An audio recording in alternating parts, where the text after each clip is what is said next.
shirka watashiga Soomaalida ee ka furmay maanta caasimadda Djibouti waxaana barnaamijkan gaarka ah ku soo gudbin doonaa dhammaan xafladaha kala duwan ee lagu furayo hawlaha shirka ka furmay maanta caasimadda Djibouti madashan lagu magac daray aragti wadaagga ayaa maaha markii ugu horeysay ee Djibouti lagu qabto balse waa kulan sanadle ah oo ay soo qaban qaabiso xarunta macadka Heritage ee Soomaaliya haddaba daawadayaal waxaa isweydiin mudan maxay yihiin ujeedooyinka ka dambeeya qaban qaabada kulankan aragti wadaagga maxaa laga xusi karaa maxaa laga xusi karaa mowduucyada ugu muhiimsan ee sanadkan loo asteeyay in laga hadlo hawlaha shirka madasha wadatashiga Soomaalida ee soo qaban qaabiso macadka Heritage doorinta leeg ayuu aragti wadaaggu uu ka qaadan karaa kubcinta masiirka Soomaaliya iyo guud ahaan geeska Afrika maxay tahay ahmiyadda Djibouti ay u leedahay martigelinta hawlaha shirka ka furmay maanta caasimadda Djibouti maxaa laga xusi karaa kulligii ugu weynaa ee lagu soo qaatay shirarkii ka horeeyay kan ee ka dhacay isla caasimadda Djibouti kulanka aragti wadaagga Soomaalida ee loo yaqaano kulanka aragti wadaagga Soomaalida ee soo qaban qaabiyay macadka Heritage ayaa sanadkii la soo dhaafay waxa uu ahaa mid si aad looga hadlay arrimo kala duwan gaar ahaan mawjadaha isbedelada geeska Afrika sanadkan waxa uu noqon doonaa mid lagu lafagurayo kaalinta Soomaalidu ay kaga jiraan nabadda geeska Afrika haddaba dhammaan daawadayaal su'aalahaasi iyo qaar kale ka bogan doontaan xafladda furitaanka khudbadaha rasmiga ee maanta laga jeedinayo haddaba shirkaasi iyo hawlo kala duwan ee maanta ayaa waxa uu yahay barnaamijka ugu horeeya ee lagu furayo maalinta furitaanka khudbadaha rasmiga ee xigi doonaan mowduucyo kala duwan daawasho habboon billahi minash shaytaanir rajiim من جاء بالحسنة فله 10 أمثالها ومن جاء بالسيئة فلا يجزى إلا مثلها وهم لا يظلمون قل إن صلاتي ونسكي ومحياي ومماتي لله رب العالمين لا شريك له وبذلك أمرت وأنا أول المسلمين قل أغير الله أبغي ربا وهو رب كل شيء ولا تكسب كل نفس إلا عليها ولا تزر وازرة وزر أخرى ثم إلى ربكم مرجعكم فينبئكم بما كنتم فيه تختلفون وهو الذي جعلكم خلائف الأرض ورفع بعضكم فوق بعض ليبلوكم فيما آتاكم إن ربك سريع العقاب إن ربك سريع العقاب وإنه لغفور رحيم صدق الله العظيم haatan waxaan doonayaa inaan soo dhaweeyo Sheekh Cabdiraxiim Shaafici oo isaguna halkan kalimaad ka jeedin doona السلام عليكم ورحمة الله وبركاته الحمد لله والثناء لله والصلاة والسلام على رسول الله صلى الله عليه وعلى آله وصحبه وسلم إلهي باب مهدلة كلان كاي نوفو ديديي ونكرجين إلهي سبحانه وتعالى مدده وصعده إلهي إنه ينو بركيه لأنه بركاته ماشي قشو نفعي خير باك صبح كل أقنياقي سومالي ده هي ما أنت نخبة كوين نخبة آدي آدوين باتشوكتا مقام كان لها اللي ماهن لكن ومن باب وحوي يعني تواضع نيو أيوم بيت المامسة وحن رباء كل بعنوانك ليش جاي شركو كل سنة هي والتنمية البشرية إن وحوي يعني قفك بني آدم ك وحدين لك شنيو oo waxa weeyaan investment lagu sameysanayo waxa ugu qaalisan bani aadanka xadaaro kaste oo waxa weeyaan bani aadanka dadkeegii ay ku dhisnaayeen aqoon iyo macrifo cumrigii ugu raagay taariikhdu saas u marxaati kacays waxaa jirta falsafad la yiraahdo ta'athur al-maghlub bil-ghalib in ka itaalweyn haduu ku hantiyo oo dhulkaaga qabsado waxa laga yaabaa waxyaalo badan inuu ku soo gudbiyo laakiin xadaara romaaniya waad garanaysiin iyo garaagii waad iga taqaanaan siraac baa ka dhexeeyey romaaniyiintii baa adkaaday laakiin haddana alxadaara aliqriiqiya waxay awood u yeelatay inay romaaniyiintii ay ta'hiiriyaan inay iyagu ku ta'hiir waayeen iyagoo haddana laga adkaaday sababtu waxay ahayd alxadaara aliqriiqiya waxay ku dhisneed aqoon iyo macrifay ku dhisneed wadaalika way ta'hiirisay may ta'hirin ciddii waxa weeyaan dowladaha casriga joogana walaalayaal ee bani aadanka waxa weeyaan aqoontiisii ku dadaalay wanaag badan bay kala kulmeen dalal badan baan garanaynaa hanti badan iyo macaadin badan khayraad badan aan lahayn laakiin horo maray sababtuna waxa weeyaan waxay maaleen caqligii bani aadanka aad u maaleen kumay mashquulin dhagaaxdii iyo ciiddii laakiin qofkay ku mashquuleen wax badan bay ka soo saareen waxaa la yidhaahdaa cajaa'ibta adduunyada waxaa ka mid a dayrka weyn great wallkeed garanaysaana suura siin alcadiim la yidhahdo shiinuhu ay dhisay sanado dheer bay ka qaadatay iyagoo ugu talagalay inay badbaadiyaan boqortooyadii shiinaha xilligaa jirtay gidaar weyn oo min cajaa'ib dunya san looga soo tallaabin laakiin waxaa cajiiba kolkay faraha ka qaadeen muddo yar kadib in raggii barbaarka maquuliyiinta la oran jiray inay gidaarkii soo dhaafeen sababtu waa maxay gidaarkii mayna jabin kamayna soo dhicin dagaalna kumay qaadan laakiin dadkii waardiyaashii dhinacyadii ka ilaalinayay ayay rashwo siiyeen laaluush bay siiyeen iyaga albaabadii u ballaqay kolkaa waxaa la yidhi dadkaas waxay ku mashquuleen gidaarkii laakiin dadkii bani aadankee halkaa joogay kumay mashquulin walaalayaal waxaan kusoo koobaya hadalkayga aqoonyahanka soomaalida anigoo la hadlaya laba arrimood ayaa nafteyda iyo naftiinaba iyo nafihiinaba u dardaarmaya kow aqoon kaste adduunyada jirto waxaa ku dhisan tahay waa inay noqoto tu diintayna ku dhisan ummadda soomaaliyeed iyo muslimiintu maxaan kaga duwannaha ummadaha kale aqoonteennu asaaskeygu waa diin wadaalika aqoontu waa laba macrifadu waa laba weeyaan macrifaalka ilaahay ka timid waxyigaa la yidhahdo wahada ashrafu lmacrifa weeyaan macrifada iyo aqoontaasi waa ta koobaad asaasiyaad bay leedahay nin kastoo aqoon u dhaqaaqayaba horta asaaskiisu waa inuu dhisnaado diintiisu waa in dhisnaado arrinta labaad baaraka allah fiikum waxa weeyaan muthaqafiinta ee thaqaafa alcaamada ee jawaanibta waxa weeyaan macrifadoo dhan ku takhasusaya waxaa laga rabaa nin kaste takhasuskiisa inuu waxa weeyaan xoog yacni uu faa'iido badan uga soo saaro laakiin dhibaatada dhacday wakhtigan dambe muslimiinta waxa weeyaan thaqaafadeennii iyo muthaqafiintii iyo culimmadii ku takhasusay diintii in waxa weeyaan ay isfahmi waayaan sababtu waa maxay sababtu waxaa la yidhi mid kastaba meeshiisuu joogi waayey sheekh waxaa soo baxay sheekh joker la yidhaha ma maqasheen weli sheekh joker ma maqasheen sheekh joker waxa weeyaan waa sheekh siyaasadda ka hadla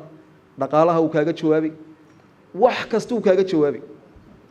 sheekhyadaasi iyaguna dhibaatay leeyihin muthaqafiin iyaguna waxaa soo baxay aqoontii ay ku takhasuseen soo dhaafayo diintii usoo tallaabaya may ayaan leenahay waxaan leenahay faa'iidadu waxay ku jirtaa sida reer galbeedku bay yihiin aqoontaada intaada ku takhasus diintaadana ixtiraam macrifadaada aad qaadanaysidna mar kasta waa inay noqoto tu ku dhisan ixtiraamka diintaada iyo ixtiraamka culummada iyo waxa weeyaan wixii diin aad garan weydana inaad ula noqotaayo culummada culummaduna waxa weeyaan aqoontan dunyawiga kalen cilmi u lahayn waxay u baahan yihiin muthaqafiinta intaa baan igu mahadnaqayaa asalaamu calaykum waraxmat ullaahi wabarakaatu mar kale waxaan idin leeyahay dhammaantiin waad mahadsantihiin madashan dood wadaagga macadka heritage iyo dowladda jabuuti waxay sanadkii saddexaad kulminaysaa aqoon-yahano iyo dad haldoora oo ka kala socda dhammaan cirifyada geeska africa ee soomaalida shanta soomaalida haddii aan idhaahdo waxaa sidaad arkaysaan ka mid ah mustafa cagshar madaxweynaha dowladda deegaanka wasiiro ka tirsan dowladda dhexe ee federaalka soomaaliya somalilan puntland iyo dhammaan gobollada soomaaliya iyo weliba dhinaca kenya dad fara badan baa ka yimid oo ka qayb galay marka waxaan rajaynayaa saddexda cisho ee madashani ay socoto ee aragtida la isku weydaarsanayo inuu noqdo mid waxtar leh oo wax fiican ay ka soo bixi doonaan waxaan doonayaa in aan u yeedho intaanaan khudbadaha loogu talagalay aanaan u gudagelin fanaanka soomaaliyeed waa kuma fanaanka jabuuti ku nool waad fahmaysaan mar haddaan idhahdo fanaanka soomaaliyeed oo isagu doonaya in laba kelmo ama kelmad uu yidhaahdo xasan aadan samatar بسم الله الرحمن الرحيم والصلاة والسلام على أشرف المرسلين سيدنا محمد وعلى آله وصحبه وسلم أما بعد waxaan salaamayaa aada ugu mahadcelinayaa mudane wasiir muumin xasan bare oo igu sharfay inaan labada kelmood iraahdo waxaan kaloo salaamayaa aan warqadii la soo baxraalli ah madaxweyne Mustafa Cumar oo كلينك الصومالي ذا إثيوبيا مدحوينه هذا فريق مصطفى واكو سلامي هذه وفد جاجبة فدرال وزير هذا كصعد واسلامي قبل هذه اللي شاورنا إنه واسلامي هل مرة أسوي استاج هل كان هيريتج لبدي يكون أو هان حسوستا أنا وجوجا تورنتو مدحوينه جمهورية دا جيبوتي مدن إسماعيل عمر قال لي يا صومالي ذو هذا وحيري Soomaaliya ii lisa waxaad iigu hiilisaan inaan idin hiiliyo buuti waa labadii kun waagi doorashadii halkan ka dhacaysay carta marka haddii laba is soo qabsato inta imaanayaan haddii qolo kale inta imaanayaan marka midnimada inay fiican tahay in dalka Djibouti oo ummad idin jecel walaalihiina intaasaan oran lahaa wassalaamu calaykum waraxmatullaahi wabarakaatuh xasan waxaan doonayaa inaan ka codsado maadaama isaga iyo fanaanka abwaanka Soomaaliyeed hadraawi ay heestii beledweyne ku luuqeeyeen maanta marxaladda beledweyne ku jirto aan doonayaa bal xasan inuu hadduu heestii ducadii iyo duco kale ugu darayo heesta hadraawi u duceeyey beledweyne allah ayow ka dhig guri barwaaqo ah beledweyne allah ayow ku daraa inta kale heesti waa joojiyay anigu waa sheeg un moogay male hees male hadda waa idin salaamay waa maasantiin shirkana shir khayr qaba allah ka dhigo madashan macadka heritage uu soo agaasimay dawladda Djibouti-na ay martigelisay waa madal ay dad fara badan ka soo qayb galaan labadii sano ugu horeeyay dad fara badan baa yimid siyaasiyiin aqoon-yahano haldoor sanadkii saddexaad baa la isugu imanaya marka maxay tahay madashani maxay tahay sababta loo qabanayo dadkan la isugu keeno platformkan dadkan la isugu keenayo sidee loo soo xulayaa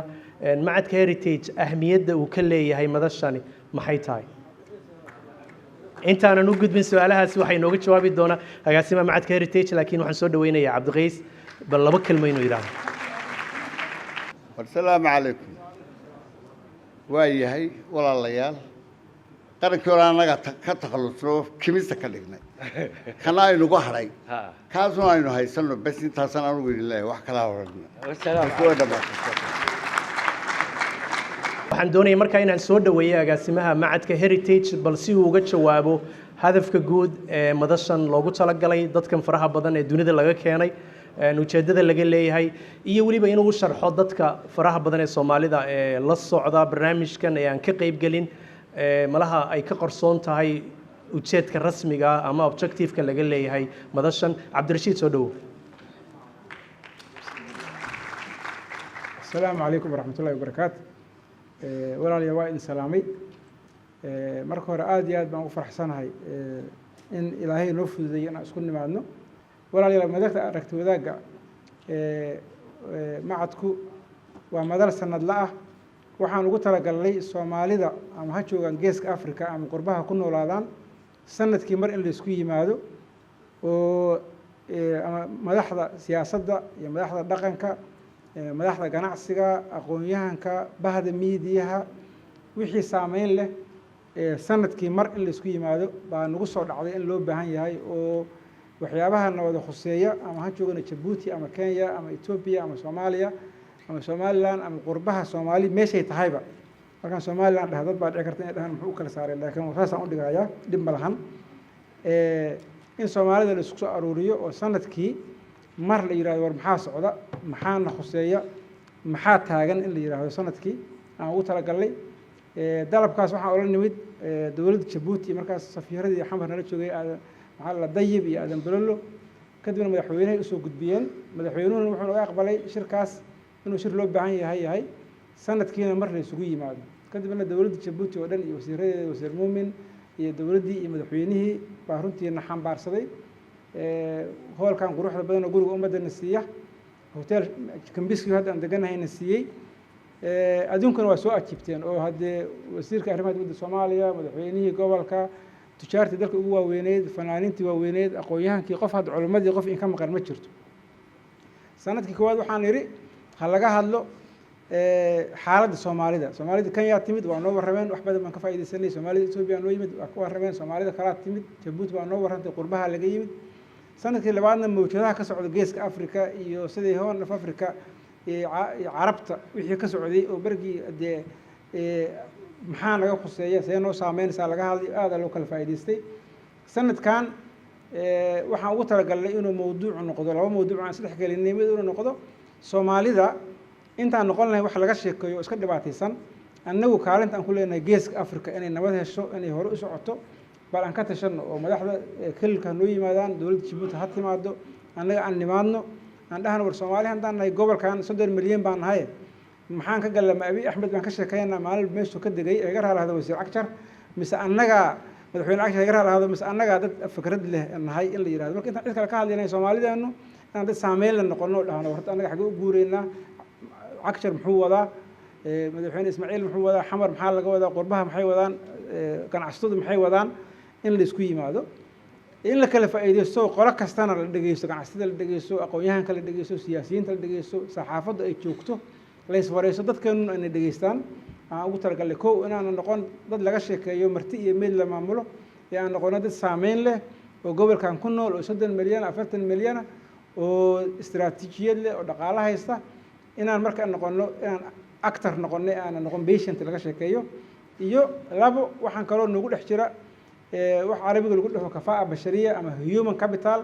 ama xirfadda iyo aqoonta iyo karaanka dadka Soomaaliyeed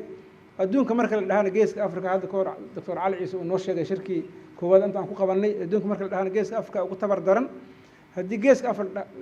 Afrika la dhahan Soomaalida ugu tabar daran oo ugu aqoon yar oo ugu dhaqaale yar oo ugu fakhrisan hadda anigu Soomaaliya gaar ahaan hayo Muqdisho iyo Soomaaliya ka nimidna dalkeena gaajaaba looga dhintay hadda anigu intaan last 10 years laba goor ba majaaca qarka loo fuulay marna ay ka dhacday oo aad loogu hoobtay therefore Japan iyo Singapore iyo Rwanda iyo South Africa waxay wax ku noqdeen iyo Germany dadkooda tayo leh oo aqoon leh oo xirfad wax soo saar leh annaga marka daraasaan sameynay oo hal sano iyo bar aan wadnay khubaro badan oo ka shaqeysay ay meesha joogaan oo hay'ad la yiraahdo Somalia Stability Fund ay nagu fangareysay annaga iyo City University daraasadii inaan soo bandhigno wixii nooga soo baxay Soomaaliya waxbarashadeeda Soomaaliya kalluumaysigeeda Soomaaliya shaqada xaggeeda Soomaaliya caafimaadka xaggeeda nama wada PhD ah oo khubaro aan qornay ka soo bandhigi doona berri haddii Rabbi idmo human capitalka dadka kalena in la iswareysto oo idinkan aan maqashaan waxaan ognahay idinkuna aad daraasooyin noocaas dad haysaan sanadka soo bandhigtaan ama kilka noqoto ama Djibouti ama meelaha kale ama Kenya haddii kalena la commission gareeyo oo xataa ganacsatada iyo dadka meelaha jooga ay commission gareeyaan hoonka human capitalka Soomaalida sidii loo baari lahaa oo maaragtay oo runtii meel loo guur lahaa waddan kastana wuxuu degsaday human capitalka ama kafaa bashariya ama aqoonta iyo xirfadda iyo waxa la midka qorshe 10 sano 20 sano 30 sano meel bay ka guuraan meel kale u degaan shirka marka horta labadaas qodob baa ugu weyn oo anagu horta saameyn lama nahay xagga wax loo wadaa wasiir saaxiibkay wasiir Cawad waxaan ugu yeernay inuu mawduucaas ka hadlo maadaama wasiirka arrimaha dibadda Soomaaliya uu yahay kadibna waxaan dhex galnay wixii kale oo kulligeena taabanayay doorashooyinka gobolka oo dhan muhiim ka yihiin Ethiopia doorasho ka soo socota panel baan ka qabanaynaa Soomaaliya doorasho ka jirta Kenya mar walba ka dhacdaa waa la isku wareeraa marka doorashada in khubarada ku saameynta leh inoo yimaadaan wax naga yiraahdaan Somaliland waa qadiyad taaganoo qayb Soomaaliya ka tirsanaan jirtay gooni u istaagtay doorka hore waa ka hadalay xiisa badan buu yeeshay waa la jeclaaday mar labaad baan rabnaa Somaliland inaan khubaradeeda in soo fariisino annaguna su'aalo aan weydiino maskaxda la isku shiilo qodob laga hadli doono noqon doona dhalinyarada 75% dadka Soomaaliyeed ama ha joogaan Djibouti ama ha joogaan Soomaaliya ama Soomaaliya meesha rabaan joogaan 70% waa dhalinyarada ballan panel baan siinay khubaro dhalinyaro oo sophisticated oo codkara oo diyaar u ah dadka halkan joogo xogaa retirement ku dhow inay xilka kala wareegaan waa keenay in la dhageysto oo la wareysto oo runtii aad iyo aad looga faa'iideysan qabnaa wiil iyo gabdho runtii wax isku hayaan keenay oo panelkooda iyo dareenkooda in iyaguna ay yihiin say wax u rabaan in la weydiiyo sababta ayaga waa majority hadda halkan hadii waxay ahayd 70% in dhalinyaro noqoto laakiin 30% bay hadda dhalinyaro ku fadhidaan dadkeena kale waa weyn ma wali oo aan diyaar u ahayn inay gadaal kuraas ka fariistaan guud ahaan shirku marka waa isku imaatahaas weeye shir oo deganaanshan ku bilownay annaga inaan soo ajiibteen waxa weeye ajenda gooniye ma wadano wuxuu u qurux badan yahay waxa waa imaanshihiin aad timaadeen hadda idinka in imaateen ma qurux badnaadeen oo Sheekh Axmed imaadeen oo culimada kale timaadeen oo wasiir Cawad imaadeen oo Cagjar imaano wasiir Beyle xagga ka fariiseen oo goodax saaxiibkii wasiir imaano khubarada xagga wada fadhida wada wasiirada iyo professorska hadday ay imaadeen oo kuusu xagga hadda xasan afsar ay ku hadlayeen mayga ku hadlayeen aan la imaan gabdhaha walaalaha doctor caasha ay imaan hodan ay imaan shirkaan meher galeen marka runtii inaan iswareysano 3 bari 4 bari dowladda Djibouti hotel qurux badan waan siiyeen guri qurux badan waan siiyeen airportkana diyaaradda hoosteeda qof kasta laga soo dhaweysuu madaxweyne yahay maamuuskaas inay tuseen inaan 3 bari 4 bari maskaxda iskalino iswareysano kadibna ay ka soo baxdo shirkaan maxaa la yiraahdaa guddi intaan iska qabataan at least declaration human capital ku saabsan war meesha aan ka kacano aan guddiga dhuuqsano wax ka soo baxaan oo hadhow sanadka dambe wixii ka soo baxay hadda waxa la iska weydiiyo oo hadda intaan hadallo aan kala tagine bal meelo aan taataabano aan tuujino isku soo duduub kulankan formalka ah waxa la qiimo ah midka informalka ah oo qof kasta waxaan ka codsanaynaa 3 qof oo aqoon inuu meesha ku barto 3 qof oo aqoon kulliga saaxiib baa idin lanahay waa idin casuunay hadda marka anaga saaxiib idin lanahay adinku inaad saaxiib noqotaan oo dadka reer Djibouti aad barataan oo culimada hadda nootma aad bartaan ka qaadataan oo sabiyada gashataan oo kuwa Kenya ka barataan oo kuwa kilkiiba aad barataan oo qof kasta qofku yaqaanay oo sala fariisanay next 3 days qof kasta inuu 6 Soomaaliyeed ama 7 Soomaaliyeed gabdhaha iyo qurbaha iyo shantii la yaqaanay 7 qof kasta saaxiib cusub inuu ka sameeysto oo informalka cashadooyinka iyo corridoriska iyo qadooyinka aad badsataan oo suxbada la badiyo si aan u noqono asaagan ula jaan qaadno aad u mahadsantihiin haddaan ku dheeraado Cabdicasiis naga raalaado thank you very much markan waxaan doonayaa inaan soo dhaweeyo dowladda Djibouti wasiirka ka socda ee martida loo yahay waxaan soo dhaweynayaa wasiir Muumin Xasan Barre wasiirka arrimaha islaamka dhaqanka iyo awqaafta بسم الله الرحمن الرحيم الحمد لله رب العالمين الصلاة والسلام على رسول الله وبعد ولا ليال مدحويني مصطفى وزير ذا ولا لهيا حبناها نوغي قولياشا حكومة يا برلمان كالصوماليا أقونيهنك وحجارتك سمتلسك anigoo haweenka ku bilaabaya marwooyin iyo mudanayaal nin kasta magaciisa iyo maamuustiisa anigoo ku sheegaya waxaan ilaahay walaalayaal assalaamu calaykum waraxmatullaahi wabarakaatuh runaantii aniga walaalayaal waxay ii tahay sharaf farxad weyn inaan idinkala qayb galo shirkan qiimaha iyo qaayaha badan ee ah madashii saddexaad fikir isweydaarsiga maskaxmaalka Soomaalida anoo ka wakiila dowladda jamhuuriyadda Djibouti guud ahaan madaxweyne Ismaaciil Cumar Geelle oo runaantii aabaka martigelinta maanta aan u fadhino gaar ahaan waxaan gacmo furan iyo qalbi furan ku soo dhaweynayaa walaalayaal marti sharafta dhammaantood aqoonyahanka amba guud ahaan goobjoogta maanta nala joogta ee ka wada qayb galaya shirkan aan u fadhina maanta marka xiga walaalayaal waxaan hambalyo iyo bogaadin u soo jeedinayaa walaalihii gabdho iyo wiilba ahaa ee ka soo shaqeeyay shirkani siduu u qabsoomi lahaa waqti geliyey fikrad geliyey ee soo gaadhsiiyey walaalayaal halkan quruxda badan ee maanta uu joogo runaantii inoona ku suurto geliyey inay noo qabsanto fursaddan aad iyo aad u wanaagsan ee walaalkii Cabdirashiid uu sheegayay uu lahaa waa fursad la isku baran karo waa fursad runaantii dad waxgarada samatalisa maskaxmaala ay iskugu yimaadeen runaantii iyagoo ka jawaabaya mas-uuliyadda saaran ee ku aadan oo ah inay ummadooda dhibaatooyinka haysta ay isku dayaan inay xal u helaan wax ka ifiyaan waxna isku geystaan walaalayaal taa markaan ka imaado walaalayaal oo soo dhaweyntii iyo bogaadintii waxaan odhan lahaa kolka aan u nimaado nuxurka oo ah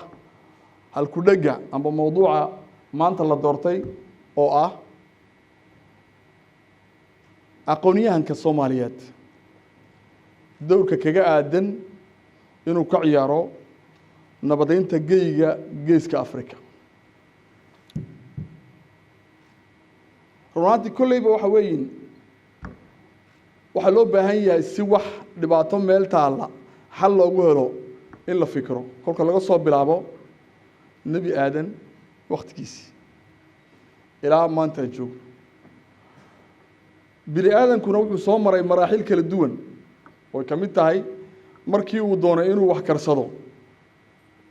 siduu dabka u gaadho wala garanaysaan maraaxishii kale isku xigtay ee ahayd beeraley warshadayn maanta oon anagu idhaahdo waxaa aan soconnaa marxalad aada iyo aada u wanaagsan oo aan odhan karo waa marxalad dimuqraadiyeed ku mataqaanaa ku dheehan tahay leanna waxa weeyaan waxaa jirta teknolojiyadii maanta ayaa timiday oo loo sinaan kara walaalayaal aan u baahnayn xoog badan iyo maal badan oo haddii aan nahay amba dadka gobolkan degan guud ahaan iyo idinkuba soomaali ahaan teknolojiyadda haddii qof kastiba lagu takhasuso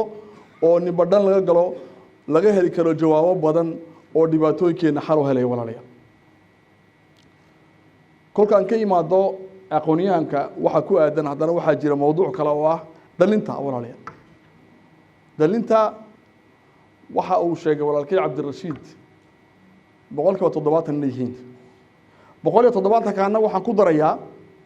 inay runaantii yihiin dad 30 iyo wax ka yar maanta haddaba waa xoogga intaa leega soo socda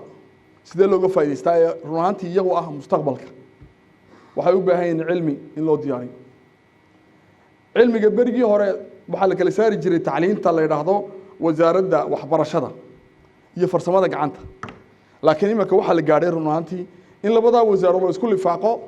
oo tacliintii caadiga ahayd la yaqaana iyo waxbarashadii labadaba la isku daro si ilmaha amba faaca soo socdii waxa baahida meesha taalla uga jawaab walaalayaal idin daahin maayo runaantii wax laga dhagayay maaha inaan hadallo hadana haalma buuxsho baa la yidhahdaa waxaa lagu daraa hilin iyo hadalba haddii laga hari waayo koor socdaa baa la yidhahdaa runaantii waxaan leeyahay walaalayaal waxaan 100% ku kalsoonahay wax weyn oo wax qabtay inaad soo saaraysaan laana waxa meesha isku timid waa maskax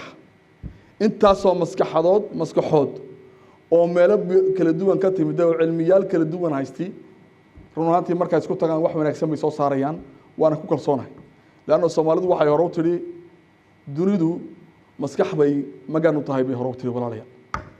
waxaan leeyahay walaalayaal shirku haddii aan ahay wakiilkii dowladda Djibouti iyo madaxweynaha Jamhuuriyadda Djibouti waxaan leeyahay horta soo dhawaada isbarteynina dhulkiina baad joogtaan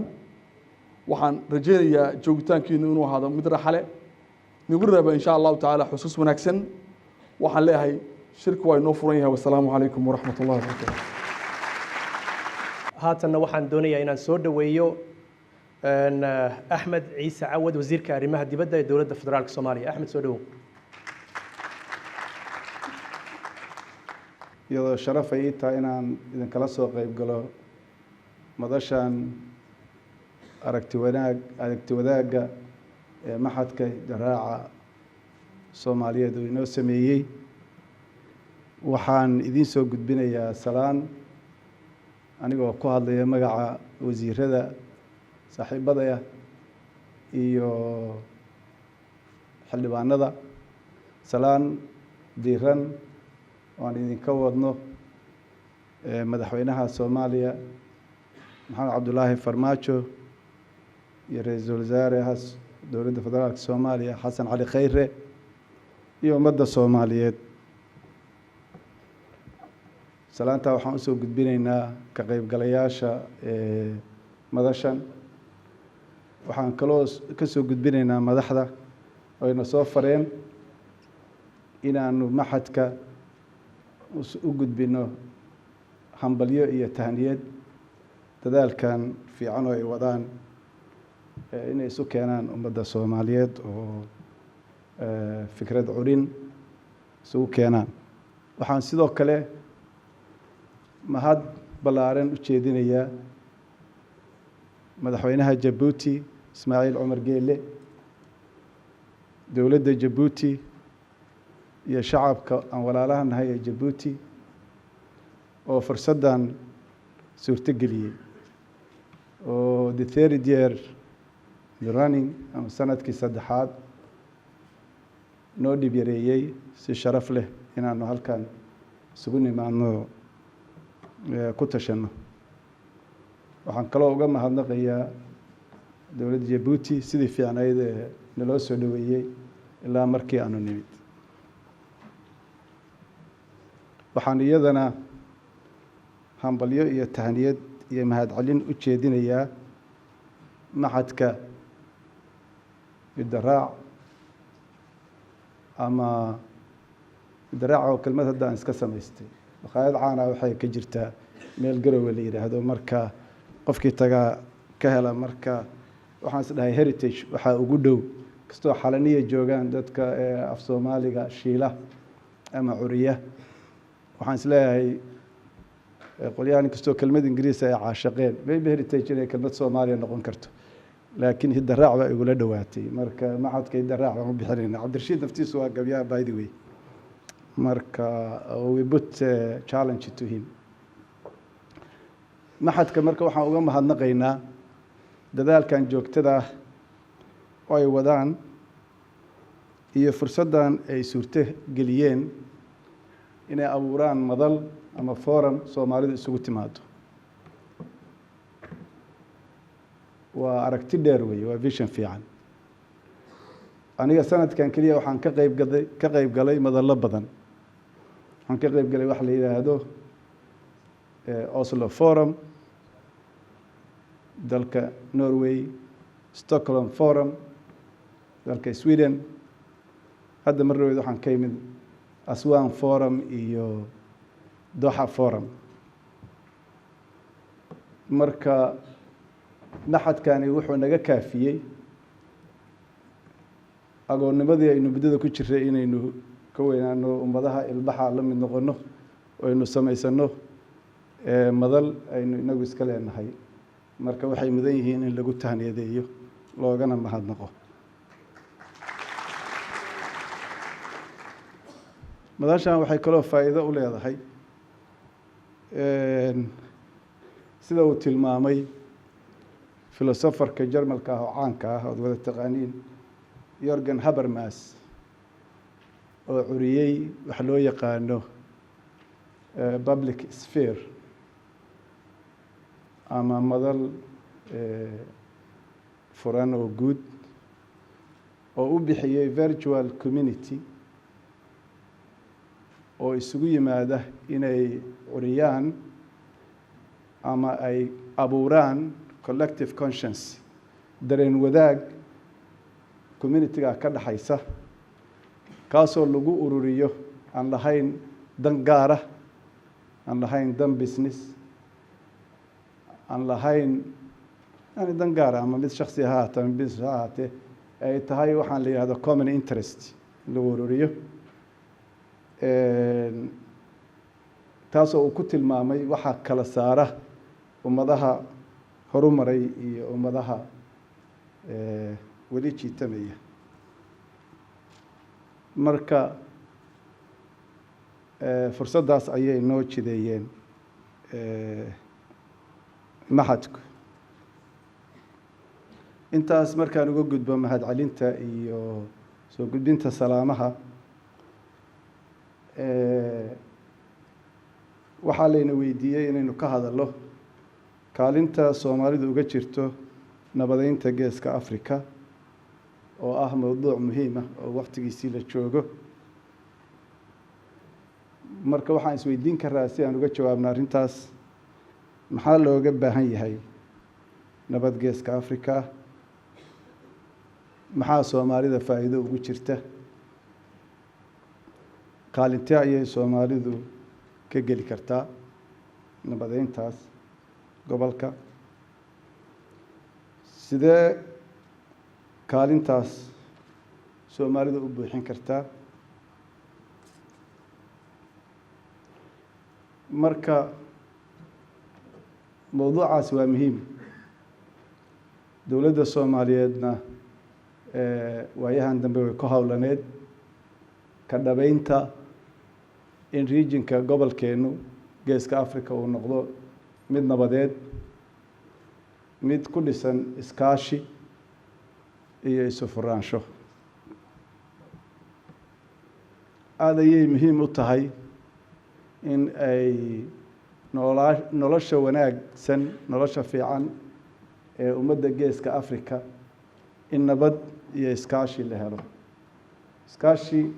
ma imaan karo haddaan nabad iyo deganaansho iyo xasilooni aysan jirin. Gobolkeennu wuxuu ku caanbaxay colaado, kala shaki iyo dhib. Marka in la nabadeeyo, la iskaashado muhiim bay u tahay. Ra-iisul wasaaraha Ethiopia Abiy Ahmed ayaa wuxuu hadda ka hor meel ka yiri gobolkeena Horn of Africa, isagoo weliba markaa 5 dal kaliya fiirinaya: Soomaaliya, Ethiopia, Djibouti, Eritrea iyo Sudan. Wuxuu yiri waxaynu nahay dadka Mareykanka nuskis 150 milyan oo qof. Sababa inaan dhaqaalaha Mareykanka nuskis u yeelan ma arku yiri marka si taa loo gaaro waxaa loo baahan yahay nabad iyo iskaashi. Soomaalida maxaa faa'iido ugu jirta? Soomaalidu sida anigu qabo ama empirically haddii la fiiriyo la xaqiijin karo, Soomaalida ugu faa'iido badan in gobolkan uu nabad ahaado uuna iskaashado. Colaadaha gobolka ka jiray innaga inoo ku dhibtay inoo ku badan ina ka soo gaartay. Soomaalidu waxay noqon kartaa qowmiyadda labaad xagga tirada haddii gobolku isu furan yahay. Midada kaleeto waxaa kala qoqoban oo isu furmaya haddii nabadi jirto iyo iskaashi iyo isu furaansho waa Soomaalida. Maalan Soomaalida Soomaaliya, Soomaalida Kenya, Soomaalida Ethiopia, Djibouti, kulligeen oo isu furan oo gobolkeena uu nabad inoo yahay waxay xoojinaysaa booskaynu kaga jiro geeska Afrika. Dadka Soomaaliya proper, Soomaaliyada dowladda federaalka Soomaaliya jira qaarkood oo cabsi ka muujiya mararka qaarkood haddii gobolku isu furaado, waxaa fiican inay xusuustaan in contiguous regionska Soomaaliya gobolada ina xigo oo dhan hadaynu ka baqayno in qolo nagu soo baahdo ama nagu soo weerarto, xuduudka Soomaaliya oo dhan Soomaaliya ayaa joogta. xuduudka Djibouti dadka jooga waa Soomaali, xuduudka Ethiopia dadka jooga waa Soomaali, xuduudka Ethiopia Soomaali weeye. Mudday kala qoqobnaayeen, hadday isu furmaan faa'iido badan ayay leedahay. Innaga xooggeenu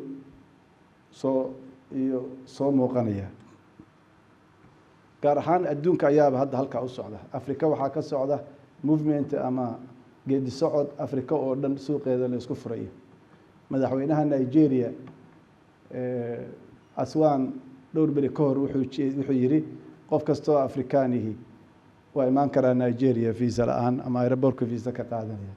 Ethiopia iyadu mar hore ay jidaysay. Adduunku halkaas u socdaa, marka waa inaynu la falgalnaa. See marka kaalinteenu u qaadan karaa, arrimaha uga dhameyn karaa, faa'iido uga badanna uga samayn karaa. Laba arrimood ayaa muhiim ah. Tan koowaad waxa waaye inaynu yeelano marka hadalkan hadda wuxuu ku aadan yahay dadkeena Soomaaliya ka yimid. Maxaa yeelay Soomaaliya, Djibouti, Soomaaliyada Ethiopia, Soomaaliyada Kenya iyagu waa is meelayeen mar horeeto oo waxay ka mid yihiin dowlado ilaa xad xooggan oo tabar leh. Adduunka maanta waxaa halbeeg u ah waxa loo yaqaano state ama dowladnimo. In modern societies waxaa lagu qiyaasaa qofka shakhsi uu u noolaan karaa state-ka uu leeyahay. United Nations-ka 193 dal baa ku jira. Haddaadan ka mid ahayn dalalkaas sovereign state haddaadan ahayn qiimo ma lihid. shakhsi waa u jiri kartaa laakiin qiimo ma lihid. marka waxaynu u baahannahay inaynu helo dowlad dadka la mid ah dalalka kaleeto si aynu ula falgallo qayb ka qaadan dadka qaar bay kusoo dhici kartaa maadaama wasiirka arrimaha dibadda soomaaliya aan ahay dowlad markaan ka hadlayo maadaama innaga languagekeeni iyo weli uusan maaragtay meelaha qaarkood ku bislaanin inaan aan maaragtay dowlad markaan ka hadlayo aan ka hadlayo administration gaara marka aniga state iyo administration ama government waa ay kala duwan yihiin waxaan ka hadlayaa state oo ah xukuumadda markaa jirta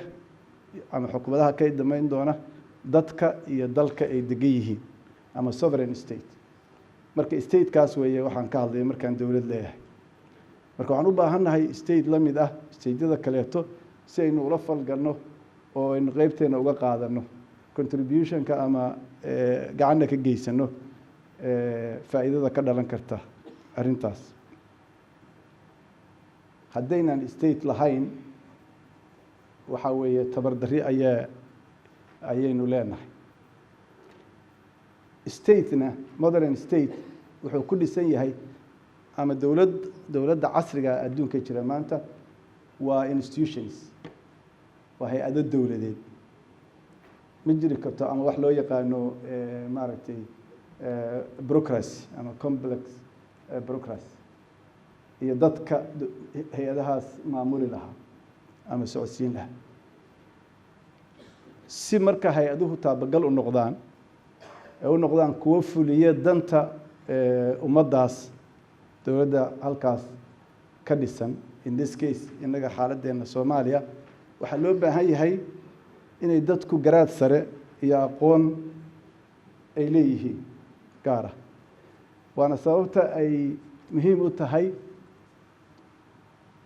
cinwaanka la bixiyey oo ah kaalinta soomaalidu ay geeska africa ku leedahay ama nabadeyn ha ahaato ama iskaashi ha noqotee iyo human capital ama oo mararka soo socda laga hadli doono dowladdii macno ma yeelanayso ummaddii kaalinteeda ma qaadan karayso adduunka lama saan qaadi karayso haddaan dadku aysan lahayn wacyi gaar ah iyo aqoon ay maaragtay kaalintooda ku qaataan marka sidaasaynu ugu baahannahay inaynu u xoojinno human capitalkeena waxaan ku gebagabeynayaa nin caalim ah oo muslima oo la yidhaahdo jawdat saciid ayaa wuxuu leeyahay expression caana oo markii ugu horreysay aniga kolley indhaha ii furay wuxuu macnaynayey aayadda suuraddii ugu horreysay qur-aanka soo degtay suuratul calaq ayuu wuxuu yidhi aayadba waxaa ku jirta aayad dhahaysa iqra' warabuka alakram wax akri ilaahay waa kan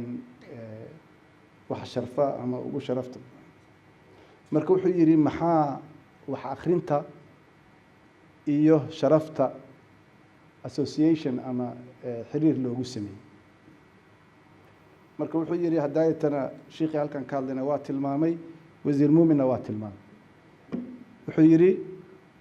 imberadoriyooyinka adduunka soo jiray ummadihi adduunka soo jiray from babylonianskii ilaa iyo greegii ilaa iyo romankii ilaa iyo kuwii islaamka tan hadda maanta jirta oo maraykanka dal ummad waliba inta aqoonteedu la eg tahay ama human capitalkeedu ay la eg tahay ayay sharafta ay leeyihiin ay la eg tahay kuma xira qur-aanku wuxuu yidhahdaa laa tajidu lisunati illaahi tabdiila kuma xira diinta aada haysatid kuma xira midabkaaga kuma xira intaa dheer tahay intaa gaaban tahay kuma xira xataa meeshaa dunida ka degan tahay inta webiyo mara iyo bado iyo buuro iyo dhir yacni singapore sida daayatoo la tilmaamay waa magaalo yara adduunkay ugu horumarsan tahay caqli baa ka shaqeeyey south korea japan natural resources laguma sheego marka wuxuu shiikaasi leeyahay ummadahaas aan soo sheegnay embaradoriyooyinka adduunka soo jiray oo maanta ay maraykanka ugu dambeeyaan waxay meeshaa ku gaareen human capital iyo aqoonta iyo sharafta waa isla xiriirtaa xataa qofka dalkaas ku nool markaas adduunyada ugu embaradoriyada ka jirta ugu aqoonta badan waa ugu sharaf badan yahay islaamku markay dunida ugu xooga badnaayeen ugu aqoonta badnaayeen ugu horumarka badnaayeen waa iyadii gabadhii bixisay waa muctasimaa gabadhii la taabtay dabadeedna uu sida la sheego culimadii way joogtaa iyo taarikhyahankii sida cabdirashiid oo kaleeto iyo gabadhii waa iyadii markii la faraxumeeyey ama la haraas-gareeyey farxumeyntu inta laakeed ma ogeynay tiri waa muctasimaa dabadeedna la yidhi ninkii islaamka markaa madaxda ka ahaa wuxuu yidhi ninkii haddaadan gabadhaas aadan karaameyn oo dadkii dhibayna aadan kaga saarin ciidan baan kuu soo dirayaa madaxiisu kula joogo gadaashiisuna aniga ila joogto sidoo kale maanta qofka maraykanka ah haddii meel dunida ka mida lagu taabto qofkaas wuxuu noqon karaa qof madow wuxuu noqon karaa qof muslima wuxuu noqon karaa soomaali laakiin hadduu maraykan yahay haddii meel dunida ka mida lagu taabto maraykanka uu xanaaqayaa madaxweynaha soo baxay wuxuu leeyahay dalkaas waa kusoo duulaya haddii aan qofkaas la wanaajin marka it has actually nothing to do wax xiriira lama laha midabka qolada iyo kibirkooda waxa weeyaan hanweynidu waxay la socotaa iyo sharafta ummadi gaartay waxay la socotaa heerka aqoontooda iyo human capitalkooda uu joogo marka haddaynu rabno marka yaynaan waxba ka masayrin oo inaan dhihin maraykanku waa kibir badan yahay meeshaasay isgaarsiiyeen markii burburka soomaalidu jiray dad maraykana ayaa maraykanku daadgureeyeen oo aan dhib ku dhicin qofkii aan maraykan ahaynna xariiqa xooti buu geliyay islaamka gabadha islaamka markii la taabtay waa muctasamaa bay tiri dabadeedna adduunkii baxar buu galay griigu qofkii aan griig ahayn waktigooda waxay dhihi jireen barbarian marka barbaric iyo greek baa loo kala qaybsanaa romanku sidoo kaleeto marka aqoonta iyo wacyiga dadku ay leeyihiin ayay la eg tahay sharaftooda iyo kaalinta ay ka geysan karaan iyo noloshoodu sida ay u fiicnaan karto si aynu kaalinteena u qaadano inaynu yeelano aqoon garasho iyo wacyina ku filan waxaa aada u mahadsan maxadka mar kale inoo suurageliyey inaynu isugu nimaadno madal aynu ku horumarino wacyigeenna shortcomingskeeda ama meelaha waxayna ka dhiman yihiin inay isugu tilmaano horumarka soomaalidu ay gaaraysana isku tusno waa mahadsantihiin waxaan doonayaa marka hore inaan u yeedho mustafa maxamed cumar madaxweynaha gobolka soomaalida Itoobiya بسم الله الرحمن الرحيم صباح وناكسن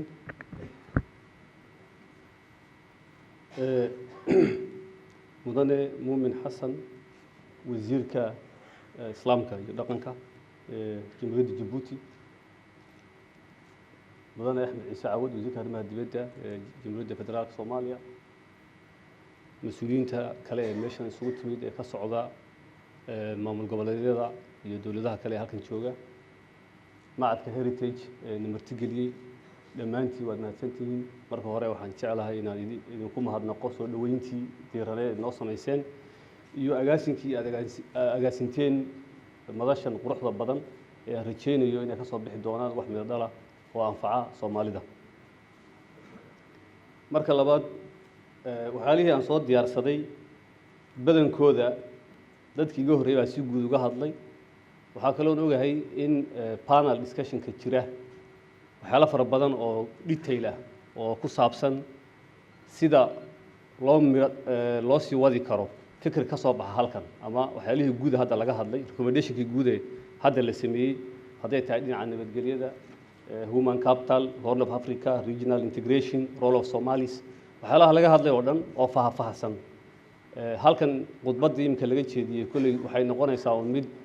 jihada guud tilmaamta laakiin detailkii sidee loo fuliyaa iyo kaalinta cid walba ay ku leedahay waxaan dib ugu dhigan doonaa haddii la yiraahdo panel discussion-ka laakiin waxaan jecelahay inaan marka ugu horeysa ka hadlo laba qodob oo ah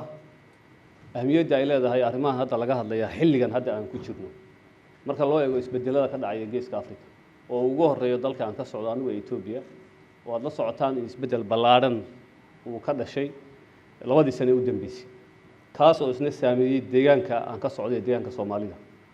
oo stake ku leh ama kaalin ku yeelan doona ka mid dhalinta discussionka halkan aan ku leenahay haddii aan eegno title-ka ku qoran posterka lagu diyaariyey madashan nabadgelyo waa laga hadlay human capital ama awoodda aqooneed ee loo baahan yahay waa laga hadlay labadaasina waa laba iyagu isku xidhan weeye haddaan nabadgelyo jirin human capital ma jirayo human capital inuu jiro waa in institutionskii abuuri lahaa human capitalku ay dhisan yihiin weeyaan gaabiska ku jira dadka soomaaliyeedna maanta meel kastay joogaan waxaa aasaas u ah nabad la-aanta nabad la-aantana waxaa iyadana aasaas u sii ah la-aanta good governance ama maamul wanaag la-aanta marka detailku hadhow toole sidee taariikhdeennii iyo gobolladii aan ku kala jirnay iyo state buildingkii soomaaliya haddii xagga soomaaliya ay noqoto iyo annagana nation buildingkii wadannadii aan ku jirnay iyo say noo saameeyeen waa mawduuc ballaaran oo u baahnaan doona daraasaad dheer laakiin guud ahaan anigu waxaan aaminsanahay labada qodob ee ugu muhiimsan xoogga in la saaro ay tahay si looga midho dhaliyo discussionkan waa in sidee loo sii xoojiyaa nabadgelyada ama nabadgelyo la-aanta jirta hadda sidee looga baxaa in xoogga la saaro taas marka la dhammeeyo waxaa iman doonta iyaduna fursadaha hadda jira sidee looga faa'iidaystaa khataraha jirana sidee looga badbaadaa waxaa inta badan xoogga la saarayay saaka halkan discussionkii inagoo soomaaliya kaalinta aan ku leenahay dalalka geeska africa iyo regional integrationka hadda matalanba dalka etoobiya ra-iisul wasaaruhu ku baaqay oo kale oo mid aan aaminsanahay inuu soomaalida anfici doono furaanshaha dhaqaale ee la soo jeedinaya uu yahay sideen uga faa'iidaysanaa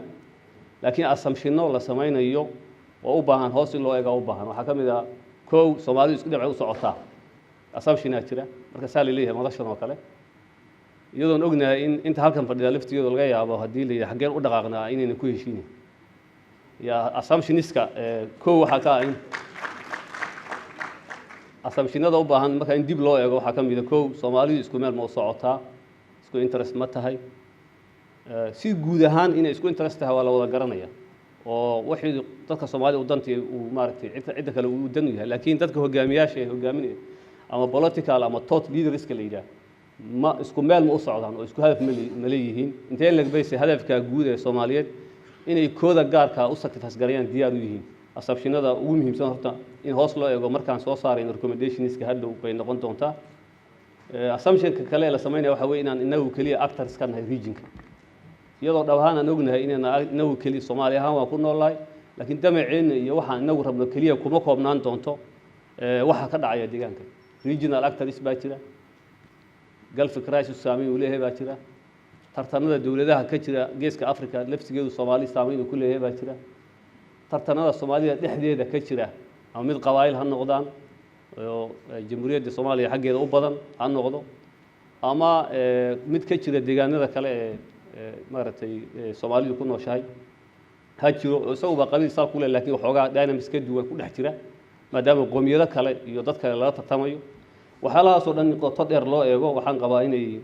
wax ka tari doonto si waxa ka soo baxa halkan uuna u noqon un wax guudo markii horeba la ogaa oo ahaa haddeen soomaalina haween isu baahannahay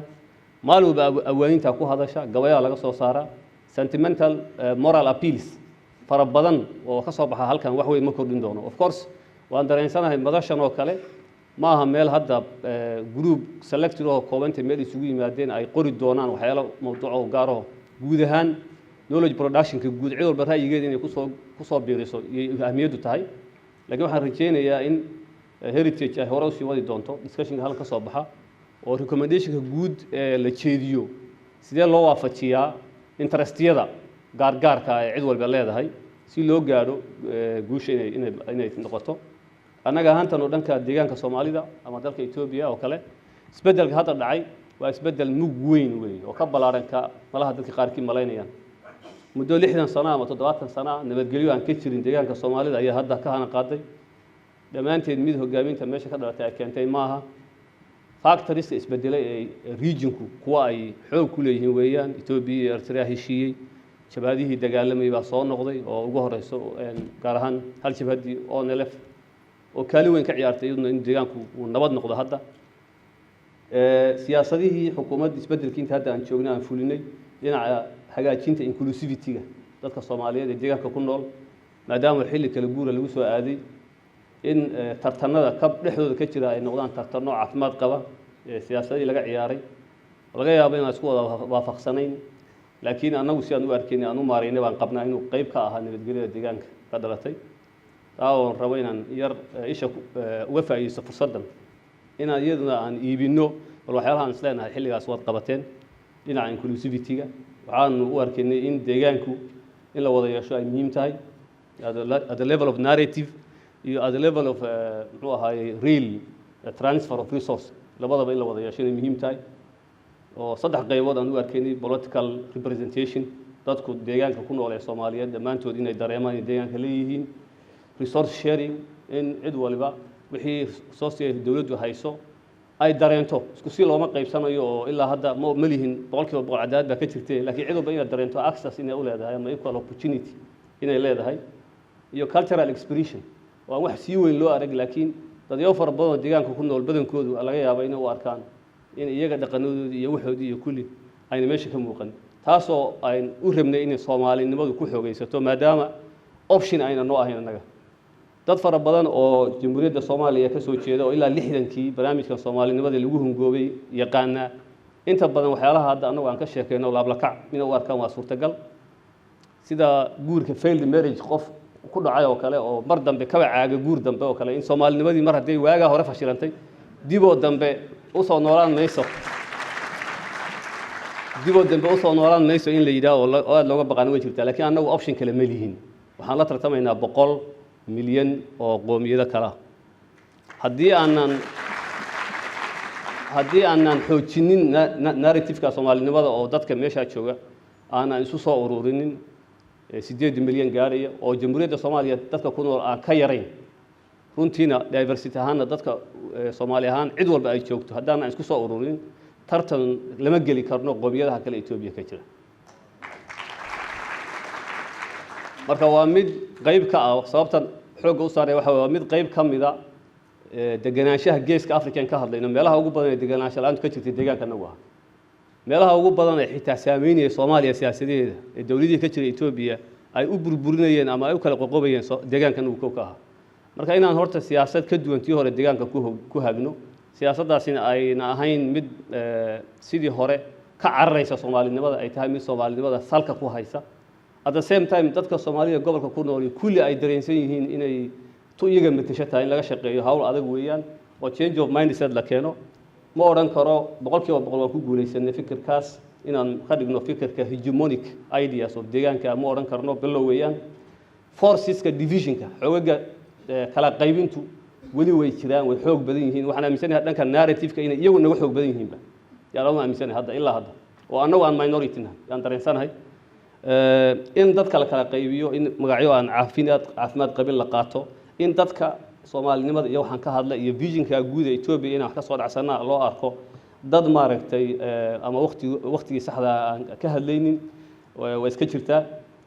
laga yaabaana in hadafkan anagu wadno magaranaysaa meel markiisu culaysyo fara badan iyo challenge haddaba aan arago fara badan ay soo socdaan laakiin waxaan ku qanacsanahay kow dadka Soomaaliyeed ee deegaanka ku nool inay aasaas u noqdaan Soomaalinimada inay muhiim tahay in wixii xaggaas ka hirgeli waayay xaggan aan ka abuuri karno anagoo ka faa'iideyaan aaminsanahay oo approach-kii ahaa Soomaalinimada in xamar laga soo fidiyo inaan aaminsanahay in xaggan ka fidino xagga jigaan ka fidino iyo heshiisiinaba idinka inta anagu heshiino aan aaminsanahay taasina ay aasaas u noqon doonto waxa maanta halka aan u fadhino ah nabadda geeska Afrika oo runtii nabadda geeska Afrika oo haddii aan Soomaali nabad noqonin aan iyaduna salka dhiganin taasoo aan aaminsanahay waa inaan ku shaqeyno ugu dambeyntii anagu waxaan shakhsiyan aaminsanahay dhibaatooyinkii iyo mas'uuliyadda Soomaalida ku dhacay inuu ahayn mid kaga yimid maadaama dad kale ka liitaan waxa loo baahan yahay inuu yahay marka ugu horeysa horta in ruuxdii dadka Soomaalida dib loo dhiso narrative-yada faraha badan ee Soomaalida liidaya in laga daayo in maaragtay qofka meelaha lagu wada hadlayo maadaama masiibo qaran ay dhacday in loo arko dadku inuu dib soo laaban karin in maaragtay laga baxo oo han dambe dib loo yeesho hankii Soomaaliya dib loo soo yeegleelo inay muhiim tahay wadannada adduunka horumaray waddanno 100 sano 30 sano 80 sano dagaalo aan soo gelin ma jiraan Mareykan Yurub meel walba dagaaladii dhacay iyo mas'uuliyadii dhacay in 10 laga barto ayna noqon kuwo inaga ahaanshihiina kuwa aan ku qeexno inay noqon waa maan u aragno divisionada Soomaalida dhex yaala kuwa ka badan baa dhex yaala qoomiyadaha anagu aan hadda la noolahay oo ognahay kama duwan marka waliba aan maaragtay compromise waxa la yiraahdo Soomaalida halkan fadhida iminka waxay ka yimaadeen dalal kala duwan way salaamayaan shacbi wada cabayaan markay sheekaysanayaan afkaar siyaasadeed ku kala duwan yihiin ma moodaysid laakiin qoomiyadaha kale ee anagu hadda aan la noolahay isma salaamaan totally haddii aragti siyaasadeed kala leeyihiin bannaankay kala maraanba marka anigu waxaan qabaa in xadaarad ahaan xitaa Soomaalidu xagga ay ka horeyso mas'uuliyadii dhacayna ay ahaayeen waxyaalo maamul xumo ay keentay failed intellect iyo failed leadership labadaas ay keeneen labada haddii laga baxana oo ay qayb ka tahay knowledge production-ka in la improve gareeyo sida heritage oo kale ay soo saaraan bal waxyaalaha dhibaatooyinka caqabadaha leadership-kii saxda ahana meel walba oo Soomaali uu ka yimaado waxaan aaminsanahay in potential-ka Soomaalidu aad u wanaagsan yahay waxaan ay dadka ku qaracsan in mustaqbalka Soomaalidu aad u wanaagsan yahay generationadii ay ka xumaatay yaan ku jirnaa 46 jir baan anigu 46 ka sano deegaanka Soomaalida aan ku noolaa qax iyo barakac iyo cabsi iyo kufsi iyo orod baa ka jiray inta anu aan noolaa oo dhan inta aan baan ogaa waxaan rajeynayaa 46 kale soo socota caruurtanadu inay ku noolaan doonaan nololta ka duwan oo ka wanaagsan waxaana aasaas aan ku soo celinayaa mar kale inayna isdiidanayn inaan Soomaali ahaano oo Soomaali sheegano oo identity-gana aan ku faano iyo inaan Ethiopia wax la qabsano iyadoo markii hore dadka loo diidi jiray oo xitaa qaabka la rabay in Ethiopia wax loola qabsado ahayd qaab dadka lagula dagaalamay Soomaaliya aad ku xidhan tahay Soomaaliya amaanta oo amaanayna Soomaaliya waan ku xidhnaanayna Soomaaliya waan ku xidhnaanayna Puntland waan ku xidhnaanayna ahaanshihii inuuna noo diidaynin inaan Ethiopia ka mid ahaano iyadoo falsafada aan ku shaqaynayno inaan maaragtay mustaqbal fiican geeska Afrika uu ka jiro doonaan aaminsanahay wixii kale ee detail hadhow toole su'aalahan u dhiganaya aad iyo aad u mahadsantihiin